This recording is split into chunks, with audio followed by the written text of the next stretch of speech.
পুরো ভিডিওটা সঙ্গে থাকো, আশা করি ভালো লাগবে। Hello guys, good morning. কেমন আছো তোমরা? আশা করছি তোমরা সবাই খুব ভালো আছো। আমিও খুব ভালো আছি। এখন বাজে 9:44 AM। আজকে ফ্রাইডে। অ্যাকচুয়ালি অস্ট্রেলিয়াতে একটা লং উইকেন্ড আছে, স্যাটারডে সানডে মানডে, আর তার সঙ্গে আমরা ফ্রাইডেটাকেও অ্যাড করে দিয়েছি। দিয়ে 4 দিনের জন্য আমরা কোথাও একটা ঘুরতে যাব। কোথায় যাচ্ছি সবটা কিন্তু তোমাদের সঙ্গে শেয়ার করব। আমি স্নান করে সকালবেলা রেডি হয়ে গেছি। অ্যাকচুয়ালি গাড়ি আনতে গেছে হাজব্যান্ড, তার জন্য অপেক্ষা করছি। আমার সঙ্গে আরও দুজন যাচ্ছে, তারা হাজব্যান্ডের কলিগ অ্যাজ ওয়েল অ্যাজ আমার ব্রাদারের মতোই, বিকজ ওদেরকে আমি অনেক দিন ধরেই চিনি। তো সব মিলিয়ে আমরা যাচ্ছি 5 জনে। একটা অ্যাপার্টমেন্ট নেওয়া হয়েছে, ওখানেই আমরা স্টে করব। আর কোথায় কোথায় ঘুরবো, কি কি করছি, কি কি মজা করছি, সবটাই কিন্তু তোমাদের সঙ্গে শেয়ার করব। সো সঙ্গে থাকো।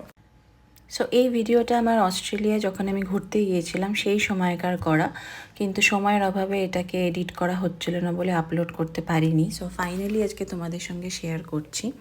অনেকেই তোমরা আমাকে হয়তো ইনবক্সে বলো যে আমি যে ঘুরতে যাওয়া ভিডিওগুলো শেয়ার করি তার সিনিক বিউটিগুলো, ল্যান্ডস্কেপগুলো তোমাদের খুব ভালো লেগেছে। তো হোপফুলি এই ভিডিওটাও তোমাদের হয়তো খুবই ভালো লাগবে।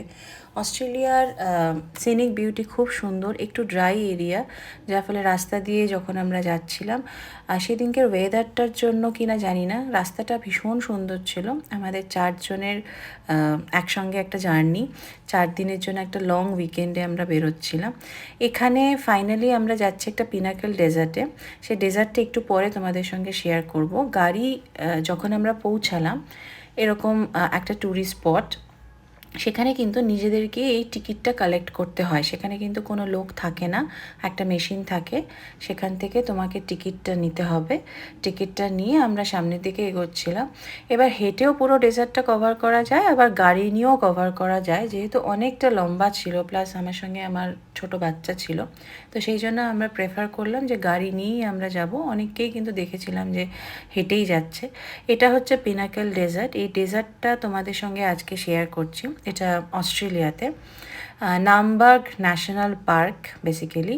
সো এগুলো হচ্ছে সব লাইমস্টোন, যেগুলো ফর্মেশন হয়ে এরকমভাবে স্ট্রাকচার হয়েছে। কিভাবে তৈরি হয়েছে সেটা নিয়ে অনেকগুলো যুক্তি রয়েছে উইকিপিডিয়াতে। কেউ কেউ একরকম বলে, আরেকজন হয়তো অন্যরকম বলে। তো সেই প্রসঙ্গে আমি আজকে আসছি না। ডেজার্টটা ভীষণ ভালো লেগেছে, আর রোদের কারণের জন্যই হোক, কালারটা তোমরা দেখতে পারবে। আমি একদম ধরে ধরে তোমাদেরকে দেখাচ্ছি। নর্মাল ডেজার্ট যেরকম হয় এটা কিন্তু সেরকম নয়। আমরা নর্মালি মরুভূমি দেখতে যেরকম অভ্যস্ত, এটা কিন্তু সেরকম নয়। এরকম ছোট বড় নানান রকম পাথর ওখানে ইরাপশনের ফলে এরকম এসছে। জায়গাটা ভীষণ সুন্দর ছিল। আর একটা স্টেয়ার আমরা উঠেছিলাম আর একটু ভিউটা দেখার জন্য, সেখান থেকে অপূর্ব লাগছিল। আর পুরো ডেজার্টটা ওখান থেকে কিন্তু কভার হচ্ছিল। মোটামুটি এটা আমি যা জানতে পেরেছি তাতে 25 থেকে 30 হাজার বছরের পুরনো। প্রকৃতির কত রকমের রূপ রয়েছে, এক একটা জায়গায় গেলে হয়তো সেটা বোঝা যায়। তো এইগুলোই হচ্ছে জীবনের সম্পদ, যে তুমি সারা জীবনে কোন কোন জায়গা ঘুরেছো, কত কিছু দেখেছো, একটা সময় হয়তো সেইগুলো তোমাকে অনেক বেশি আনন্দ দেবে। তো এই স্টেয়ারগুলো দিয়ে আমরা ওপরের দিকে আস্তে আস্তে উঠছিলাম। উঠে পুরো জায়গাটা ওখান থেকে আমরা দেখতে পাচ্ছি। আর ওয়েদারের কারণে এত সুন্দর ছবি আসছিল ওখানে, মানে তোমাকে কিছু করতেই হবে না, এক্সট্রা কোনো ফিল্টার দিতে হবে না, কিছু করতে হবে না। তুমি যেরকমভাবেই দাঁড়াও সবভাবেই কিন্তু তোমাকে সুন্দর ছবি আসবে, খুব ব্রাইট ছবি আসবে। তো আমরাও যথারীতি ওখানে বসে কয়েকটা ছবি নিলাম। ওখান থেকে একবার ভিউটা তোমাদের পুরো ঘুরিয়ে আমি দেখাচ্ছি ক্যামেরাটা, যাতে তোমরা মোটামুটি একটা আইডিয়া পেতে পারো যে জায়গাটা কীরকম ছিল। আকাশটাও কিন্তু যখন আমরা গাড়ি নিয়ে যাচ্ছিলাম খুব সুন্দর লাগছিল। এখন বসে আছি একদম ডেজার্টের মাঝখানে। দারুণ জায়গাটা, যখন একটুখানি তোমাদেরকে দেখি কোথায় বসে আছি। খুব সুন্দর ডেজার্টটা, পিনাকল ডেজার্ট। যখন ছবি আপলোড করবো বা ভিডিওতে তোমরা দেখতে পারবে, দারুণ দারুণ জায়গা। So as usual photo session start. তো সেদিনকে আমার জামার কালারটা ছিল নিয়ন কালার, আর ওই ওয়েদারে অত রোদের মধ্যে যথারীতি মানে জল জল করছিল। মানে যে যেখান থেকেই আসুক আমাকে মোটামুটি আর কি ফোকাসে দেখতেই পাবে।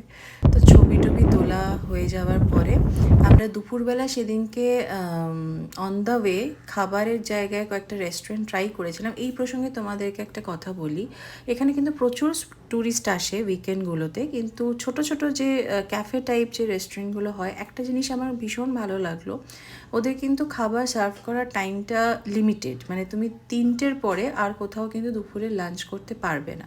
সেক্ষেত্রে তোমাকে বার্গার, পিৎজা, সাবওয়ে এই ধরনের খাবারই খেতে হবে। তো এই জিনিসটা কিন্তু আমার খুবই ভালো লেগেছে। তো সেই জন্য আমরা আলটিমেটলি খাবার না পেয়ে একটা সাবওয়ে থেকে খেলাম, খেয়ে আমরা আমাদের ডেস্টিনেশনে পৌঁছালাম। এবার এখানে আমরা যে বাড়িটা বুক করেছিলাম সেই বাড়িটা তোমাদেরকে একটু ঘুরিয়ে দেখাচ্ছি।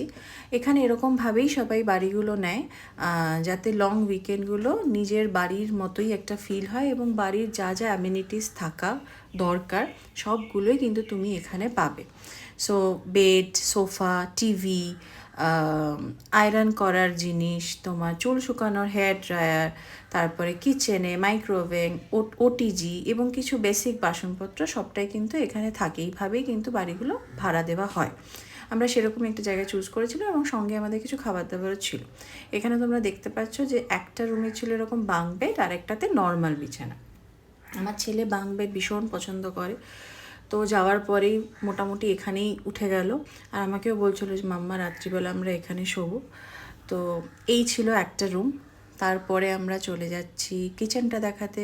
কিচেনটা দেখতেই পাচ্ছ ভীষণ সুন্দর। ফ্রিজটা আমরা যেহেতু খাবার দাবার এনেছিলাম, তো একটু পরেই দেখবে যে এই মানে এমটি কিচেনটা পুরো একেবারে ভর্তি হয়ে গেছিলো। আর আমরা প্রেফার করতাম, মানে চেষ্টা করেছি যে রাত্রিবেলা অ্যাটলিস্ট সারাদিন ঘোরাফেরার পরে রাত্রিবেলা নিজেরা খাবারটা বানিয়ে খেতে।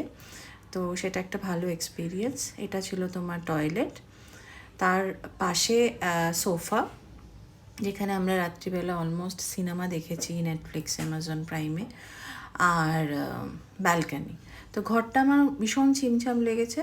এখানে প্রত্যেকটা বাড়িরই কিছু নিয়মকানুন থাকে, যেভাবে তুমি ঘরটা নিচ্ছ সেইভাবেই তোমাকে ঘরটা ক্লিন করে ফেরত দিতে হবে, সেটাই এখানকার নিয়ম। এটা ছিল আরেকটা বেডরুম আমাদের। আর এই প্রপার্টির মধ্যে কিন্তু সুইমিং পুলটাও ছিল। তো বাচ্চারা খুব এনজয় করে, মানে অ্যাকচুয়ালি লোকে ঘোরে সারাদিন পরে আবার একটা রিল্যাক্স করে। বাচ্চারা সুইমিং পুলে নামে, তার পাশের জায়গাগুলোতে সবাই হয়তো বসে থাকে, পাশে হয়তো বারবিকিউ করা হয়। তো এরকমভাবে একটা রিল্যাক্সের মধ্যে দিয়ে কিন্তু যায়। তো সেটাই তোমাদের সঙ্গে আজকে শেয়ার করলাম। এটা হচ্ছে বাড়ির বাইরের ব্যালকনিটা, ওখানে বাচ্চারা খেলছে।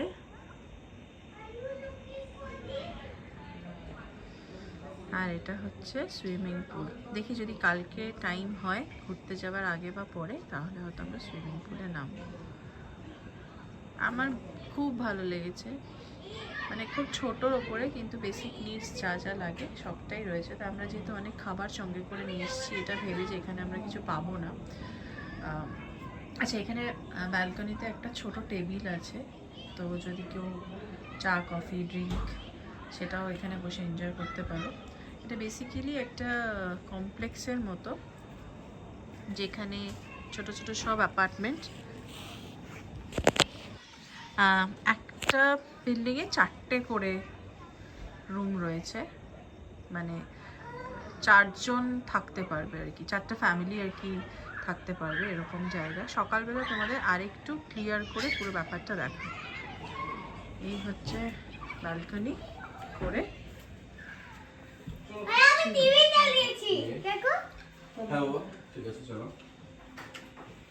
টিভিটা চালিয়ে নিলে কোন একটা ব্যাগের মধ্যেই আছে, দেখো।